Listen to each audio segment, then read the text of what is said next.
Amigos, bienvenidos a una nueva edición de su programa El Abogado del Diablo. Soy Orlando Viera Blanco y el día de hoy, siguiendo con la labor de monitoreo de lo sucedido en Venezuela y obviamente el ambiente tanto social como político que ha generado, he querido traer al programa a un dirigente político venezolano, a un ingeniero natural de Boconó, del estado Trujillo, ingeniero de petróleo, político, diplomático, ex canciller de la República, geólogo de la Universidad Central de Venezuela, maestría en ingeniería en petróleo en la Universidad de Tulsa, pero además cofundador del partido COPEI, expresidente de PDVSA, ex promotor de la apertura internacional de PDVSA, ex ministro tanto de Relaciones Exteriores con Carlos Andrés Pérez y antes ministro de Energía y Minas. Bueno, en fin,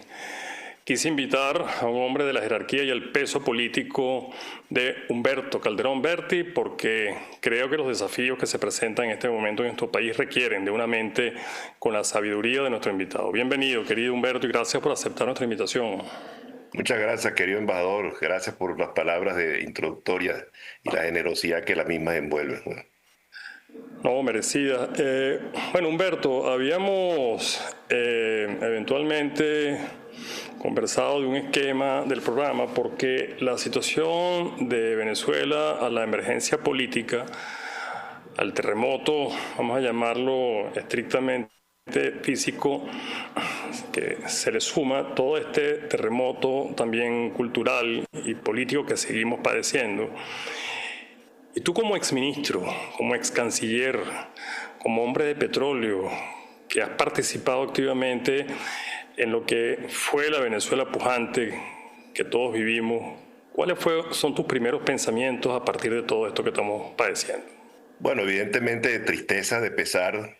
Esta es una verdadera tragedia. Evidentemente que tú no puedes evitar un terremoto. Yo que soy geólogo sé que tampoco se pueden prevenir los terremotos, aunque sí hay cierta cronología en cuanto a su recurrencia. Por ejemplo, el último terremoto de Caracas ocurrió hace 60 años y ya había mucho tiempo, pasado mucho tiempo sin que ocurriera un sismo de esa naturaleza. Porque hay un elemento, Orlando, que es sumamente importante. Es preferible que tiemble con regularidad, pero pequeños temblores, microsismos, en lugar de que se presente muchos años sin temblar. Y lo que es eso es una acumulación de energía. Y cuando se libera esa energía, lo que se presenta es un tremendo cataclismo que fue el que nosotros vivimos. Pero es que en Venezuela convergen una serie de características muy particulares que hacen que nosotros seamos un país con una gran sismicidad y de muchísimo riesgo.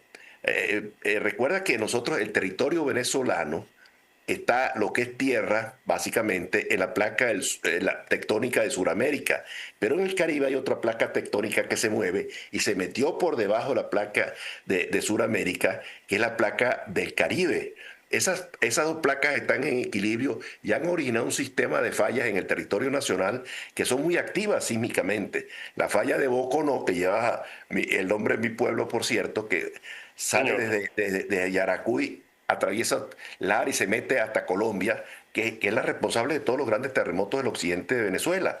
Luego hay una falla que se junta con esta, que arranca más o menos enfrente de Morón y sigue paralelo a la costa y muy próximo a la costa, que es lo que se llama la falla de San Sebastián, que fue la responsable del terremoto de 1812, que dicen que fue un cataclismo igual al de este año.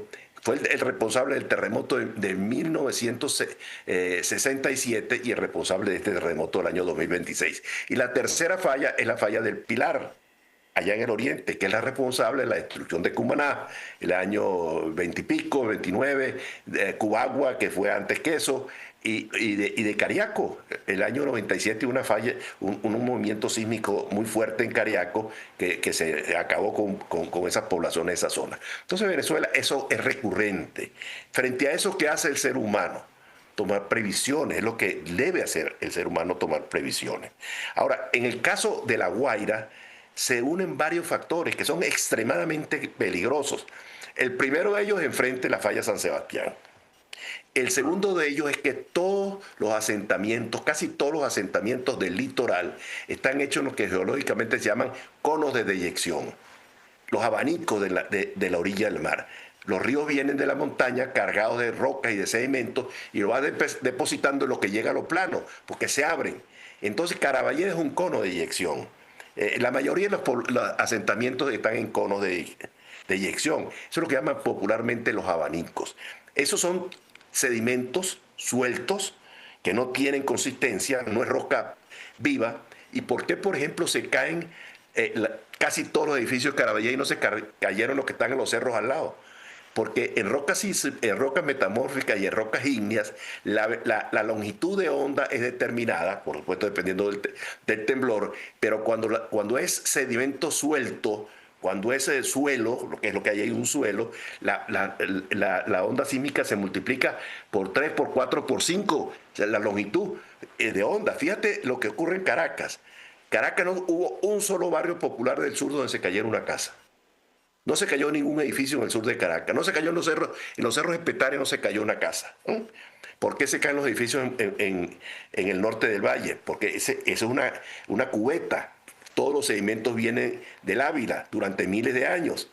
Entonces los sedimentos, el firme está muy profundo, 250, 300, 400 metros. Tú no haces pilotes a esas profundidades. Entonces los edificios tienen pilotes, pero que no están hincados en el firme, salvo los que están pegados a la cota 1000, evidentemente. Entonces allí la onda sísmica se mueve, es de mayor magnitud. Y eso es lo que ocurre, lo que hace que el terremoto sea más fuerte en las faldas abajo de Ávila que en el resto de la ciudad. Pero en Caraballeda y en la zona del litoral se convergen otros factores. Y es que la roca es suelta, porque no es roca firme, pero resulta que el agua está ahí mismo. Porque tú cavas un hueco en Caraballeda y llegas al mar, el nivel freático está ahí mismo. Entonces, ¿cómo se comporta el suelo? El suelo se comporta como una gelatina. Entonces, fueron dos terremotos. El que se orinó en la falla de Boconó, que fue 7.2, pero que activó el que está en el otro movimiento telúrico, la falla de San Sebastián, que estaba aguantada desde hace 60 años, más o menos. Entonces fue catastrófico. Ahora, ¿qué es lo que indica el sentido común? No se puede construir en esos suelos, a menos que esté dispuesto a tener unos edificios extremadamente costosos, como lo tienen los japoneses, por ejemplo, que yo no creo que los bolsillos de los venezolanos den para eso. Entonces, frente a ese problema, ¿cuál es la solución? Pues dejar esa zona para áreas recreativas, deportivos, parques, zonas de recreación, y construir ¿dónde? En los cerros al lado terraceados.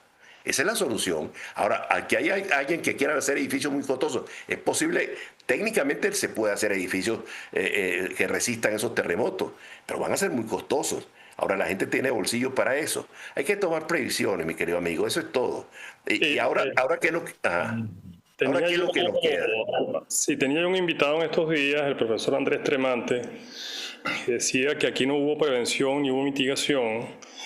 Y eso es un temazo, porque no solamente aquí no ha debido haber misión vivienda, sino tampoco muchas edificaciones que desde hace años, desde los 80 y mucho más, no se debieron haber construido.